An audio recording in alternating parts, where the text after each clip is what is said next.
Custis Secondary School Council members, and that is our parents of Bernie Custis, as well as our community partners and our staff members. We welcome you.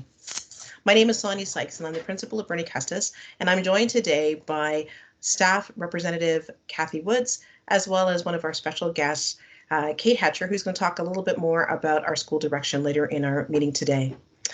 Unfortunately, we have to extend some regrets to our school council meeting today. Our chair, Catherine Porter, was not able to make it, and so I will just start our meeting in her stead. We're going to ground ourselves in the HWDSB Land Acknowledgement. The Hamilton Wentworth District School Board acknowledges our presence on ancestral Anishinaabe and Haudenosaunee Confederacy land, as determined by the Dish with One Spoon Treaty. The Dish with One Spoon Wampum Belt represents the treaty relationship between the Haudenosaunee Confederacy and the Anishinaabe with respect to sharing the land and resources thereon. The intent of this agreement is for all nations sharing this territory to do so responsibly, respectfully, and sustainably in perpetuity. We respect the long-standing relationships of the local Indigenous communities, the Mississaugas of the Credit First Nation, and the Six Nations of the Grand River. If I were to reflect about our land agreement with our treaty partners, I would like to reflect that in the spirit of the spirit of sharing, collaboration, respect, not taking more than we need. Then that is the same spirit of thinking that we bring into this meeting as well as into our schools. Just this week, we had a virtual assembly with our students, welcoming them to school, welcoming them back to school, as well as introducing them to what is now another model or mode of learning, and that's the semester model. And so we reminded our students that wherever they are in terms of their excitement and their abilities to adjust to yet another learning model, come to the table, come into the schools. We interact respectfully, understanding that everyone has different levels of what they're able to do, and we're here to support. And we hope that we bring this same sentiment to our time together. We're going to bypass this particular slide as it's referring to our interactions and our norms for interacting during school council meetings. We're going to start today with some reporting, and we have some very exciting items to share with the school council. And our agenda for today is we're going to just recap a little bit of what we've shared with our students yesterday at our virtual meeting on the semester 2 model and some updates on that. Then we will just do a little bit of a recap and a report of our parent community outreach, our engagement piece in the month of December, and that was our Burning Night of Lights. We're going to share some highlights of our BCSS school direction and how we are implementing that through our Learning Skills and Work Habits project, as well as through our equity learning team. A very brief urban priority funding update will be provided, and we have an exciting video to share from our grad coach, Chad McPherson, and the work that he's doing specifically with our Black students. So we're going to start with our principal's report.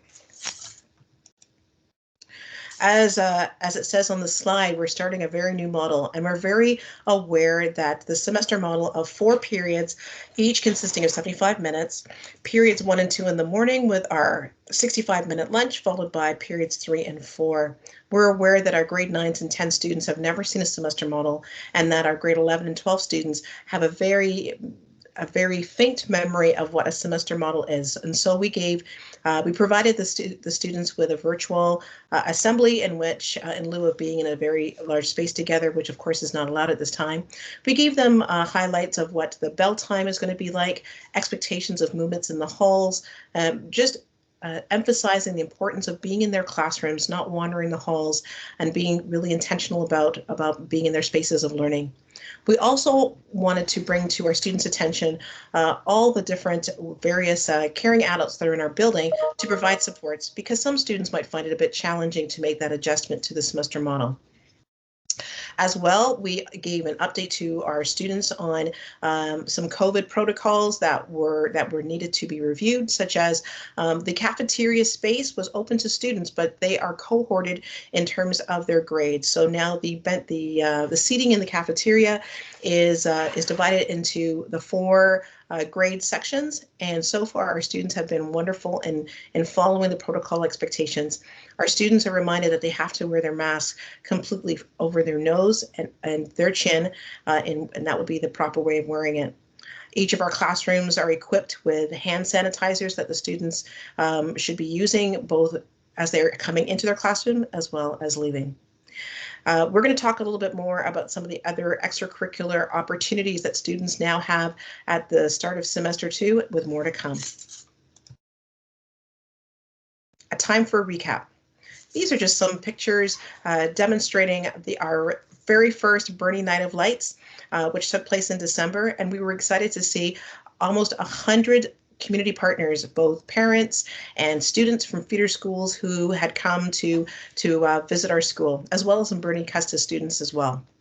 It was a great evening of live music from our music department, demonstrations from our tech department, and as you see in the picture there, we have 3 of our teachers from humanities who brought out the dolls, the babies, the fashion that's available to students as they're beginning to consider their course options.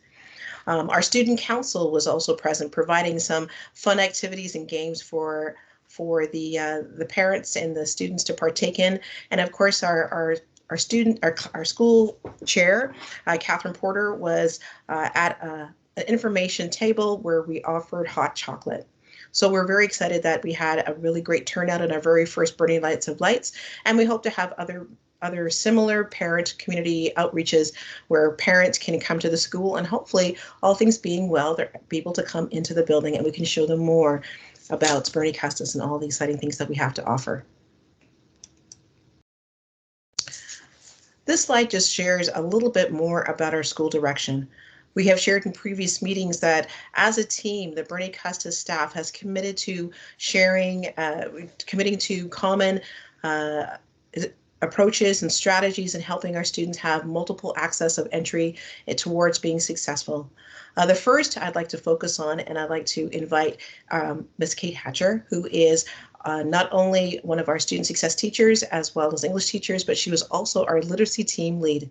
And so she can share with you some of the exciting work that our instructional leaders or department heads have been leading our staff towards building the capacity of our students in the areas of learning habits and work skills. And so I'll pass it over to Ms. Hatcher at this time.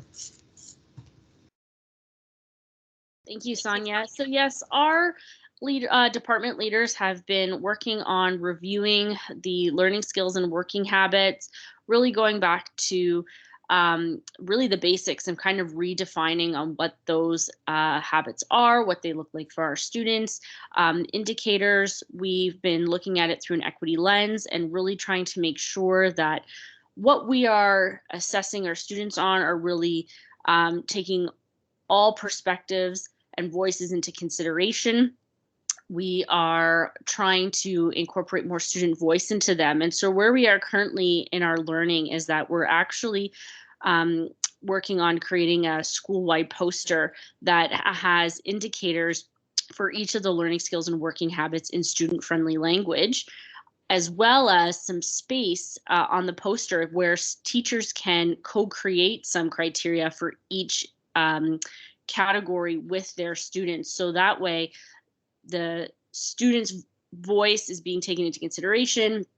It's being reflected in this work, as well as it will really reflect the students as they change, because our students are constantly evolving and they are not the same person semester to semester and class to class. And so it really takes into consideration the subject, the student, and we're really excited to continue on with this work. So where we are right now is we have a draft of a poster that's going to be presented to our instructional leaders on Thursday for any final review. And we are hoping that we're going to have a final product ready for teachers and students, I think around time for preliminary report cards.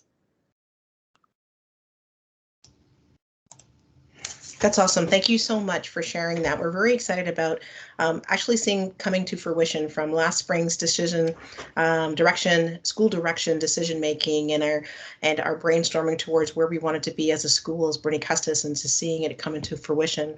Another thing that the school is committed to doing is doing the work of equity, and that's learning and increasing our learning around issues of equity and social justice and education, as well as making changes in our instructional and assessment practices. And this learning habits and work skills project that we're doing is part of our commitment to being a more equitable and inclusive school. I'd just like to share that we also have an equity learning team, and that team is also doing work with our staff in terms of building the capacity of our staff's equity literacy, and taking our staff in specific directions of not only including our students' voices, but making sure that our teaching and our instruction reflects the students who are in front of us. A new project that I'd like to bring to the school council attention, and there will be more information to share in the days and weeks to come, is that Bernie Custis, along with our feeder school partner, Prince of Wales, which is down the street from Bernie Custis, we have been brought into an Ontario ministry project called Keeping Students in Schools, KSIS. And this ministry pilot project, its goal is to find ways to address overrepresentation of specific groups of students in suspensions and expulsion data, with the focus of identifying and removing systemic barriers. We were excited that the ministry had selected Bernie Custis, obviously because we are a very diversely populated school, but because we're already engaging in the work of equity and changing our practices to be more inclusive and addressing some of the barriers and the inequities that are historically marginalized and Black and Indigenous students have faced. And so what the project means is that there will be a school team involving school staff, administration, our superintendent, and ministry representatives who are going to be looking at the data of our present suspension and expulsion information in our school, and identifying who the students are who are most impacted. And so we're going to be looking at creating the conditions that supports these students, so that there are fewer cases of suspensions and expulsions amongst our Black, Indigenous, and racialized students. And we're looking at more progressive ways, other ways, creative ways of supporting students and creating conditions so they can achieve. The inquiry question that guides the work that we do is shared amongst all the schools who are participating in this ministry pilot project. And it reads, what happens to schooling experiences among students who currently have disproportionate encounters with school disciplinary practices when we work intentionally with a staff leadership team to enhance a school climate using an ongoing collaborative inquiry approach to identify and remove systemic barriers to student success and sense of belonging? That's a very intense and descriptive inquiry question, but there are many elements of that question which we're going to unpack in the weeks to come, which we will be sharing with the school council. And one of which is that we need to hear parent voices. And so please look ahead. There will be opportunities in which you can participate in sharing your parent voice, specifically if you represent one of the identities that have been listed in the inquiry, as well as the project goal. And if you feel that there's been some lived experience that you can provide us in terms of our own street level data, our own data around our Bernie Custis community, we are very happy to have you join us in this work. Our next slide just refers to our urban priority funding update. One measure of the urban priority funding is that we're going to be looking at even more opportunities to enhance our parent engagement. Part of the action plan that is listed under the urban priority funding is that we would be going in the places and spaces where parents are to engage in parent engagement, to collect parent voice, and to help shape our school community. And so unfortunately at this moment with COVID restrictions, our access to those facilities and areas and spaces where parents can be found is not available to us. So we continue in a virtual platform to seek ways to connect with our families. One way in which we are connecting, and Ms. Hatcher is also involved with that, is that we are connecting with the parents who not only have students who are in Bernie Custis, but they're young children who are in grade 7 and 8 who will be coming to Bernie Custis, and we're connecting with them through school council meetings. And so we've already been to one school council meeting, and that was Queen Victoria, and we're going to another school later this month, and we hope to come to some other of our feeder school communities to introduce ourselves, answer questions about Bernie Custis, and we're really excited that although this might not be exactly part of the urban priority funding action plan, but we certainly are doing the best we can in a virtual manner to make those connections. One of the exciting parts of the virtual assembly that we held with our students yesterday is that we gave them an update, and we'd like to share that update with you. Now that we're into semester 2, things are beginning to become more possible for our students to be involved again with extracurriculars, clubs, and sports. And as you can see on the slide, our students are encouraged to check out the various opportunities of re-engaging with some of the sports that are happening at lunchtime. There will be intramurals starting up quite soon, and so our students are encouraged to check the social media platform under the BCSS Athletics for more information.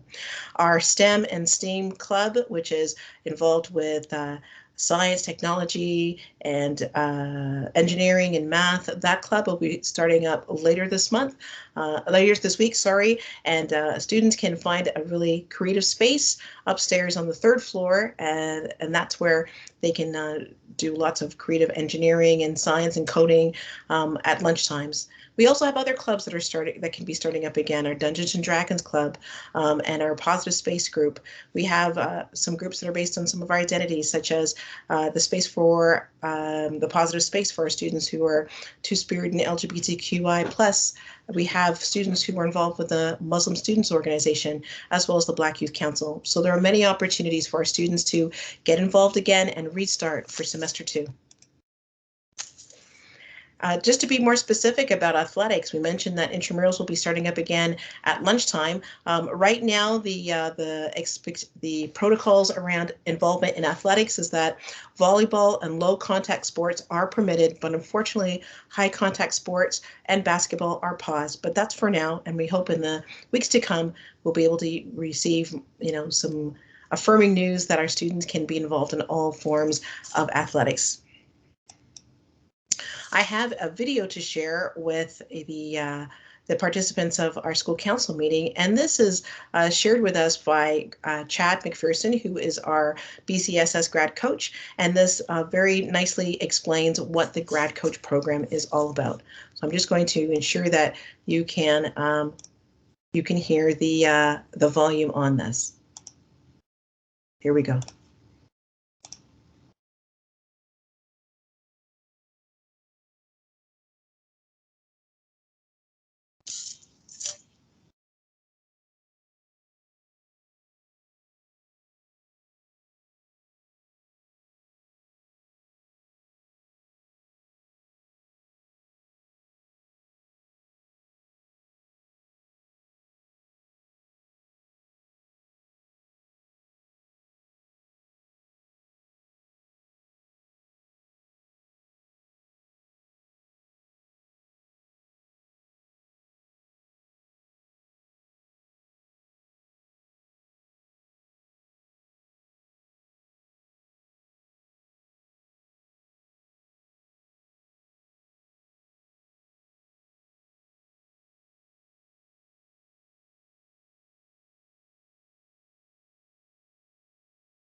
What a great opportunity that we have at Bernie Custis to have Chad working with our students. And he also collaborates with Michael, who works out of Westdale, as well as Monique, who splits her time between Sherwood and McNabb High School. So there are 5 schools in which right now we have a grad coach, and the work that they're doing is quite exceptional. So we thank them for that.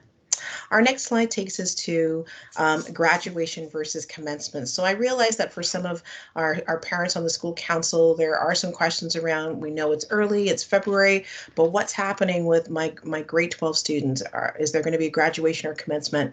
And I just wanted to provide an update to our school council community that we honestly don't know just yet, because of course we're still staying in alignment with our Hamilton Public Health Services, and their recommendations about what schools can do in our operations. But I can say that we are working very closely with them, and we're also trying to again align our practices with our board and our school commitment of equity and inclusion in our practices.